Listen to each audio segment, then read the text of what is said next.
Hallo julle. So, ek het 'n airfryer persent gekry. Nooit gedink ek gaan deel word van die airfryer gemeenskap nie, maar hier is ons. So ek het 'n baie oulike resep gesien op TikTok wat ek graag wil probeer. So kom ons kyk of dit werk. Ek was nog nooit iemand wat baie vertroue gehad het in 'n airfryer nie, maar soos die tyd aangaan, verander my opinie dalk. Dit is 'n verskriklike maklike resep. So 1 koppie self-rising flour, 1 koppie kaas, en dan kan jy enige speserye of sout of wat ook al van jou keuse bygooi. Ek het Ina Palmins se, dink is 'n spring onion of green onion spice gebruik, en dan gaan daar 'n 3/4 koppie melk by. En jy roer hom net met 'n houtlepel tot alles lekker deurgemeng is. En dan sit airfryer toe. Dis so maklik hulle sê dit is, so ek gaan nou kyk of dit regtig so maklik is. En jy roer vir hom net goed deur. Onthou om jou airfryer maar met 'n stukkie folie of iets uit te line. Ek het nou ongelukkig nog nie van daai fancy papierbakkies wat jy binne-in sit nie, maar verseker gaan ek vir my daarvan kry, want ek hoor almal sê dit werk baie lekker. Maar vir nou het ek my airfryer se bak sommer met 'n stukkie folie uitgelyn. O ja, en onthou om jou airfryer vooraf 'n bietjie te preheat. Ek het myne op 180 gepreheat en toe het ek hom uitgelyn met folie en toe is dit nou bolletjies rol en oontoe gaan. Onthou altyd om iets onder te sit, mens vergeet partymal, dis dalk net ek wat vergeet.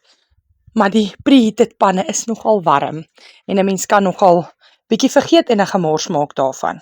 So ja, ek het nou maar net 'n stukkie folie geknip en hom sommer maar net so rofweg uitgelyn. Nou kyk, die deel wat ek die minste van hierdie hele resep hou tot op hierdie stadium is om die bolletjies te rol. Die deeg is baie taai. Dit sal seker beter werk as jy bietjie olie op jou hande sit en hom net minder laat plak, maar ja, Myra het weer nie so ver gedink nie. En ek het ook nie daaraan gedink om sprye koek op die folie te spuit. Volgende keer sal ek verseker eers sprye koek spuit voordat ek die bolletjies insit. Maar anders het dit redelik smooth verloop. Ek het nou nie 'n verskriklike groot airfryer nie, so my bolletjies het maar so bietjie aan mekaar geraak. En dan as jy nou al jou bolletjies ingesit het, dan sê hulle kan jy so bietjie kaas bo-oor strooi. Nou ek is seker jy kan kaas bo-oor strooi met weer bietjie speserye oorgooi. Ek sal dalk volgende keer net nog bietjie sout bygooi of 'n bietjie meer speserye bygooi. Right, dan is dit nou airfryer toe vir 10 minute op 180, sê hulle. So kom ons kyk wat gebeur na 10 minute. Right, ek het hom getoets met 'n mes. Ek was nie seker nie, maar okay, gaaf. Toe het ek hom uitgehaal en gekyk, hoe lyk die storie? Dit het verskriklik mooi gelyk en dit het ongelooflik lekker geryk. Maar ja, toe ek hom oopmaak, toe is daar ongelukkig nog enetjie wat ek kan sien wat nie heeltemal deurgebak is nie.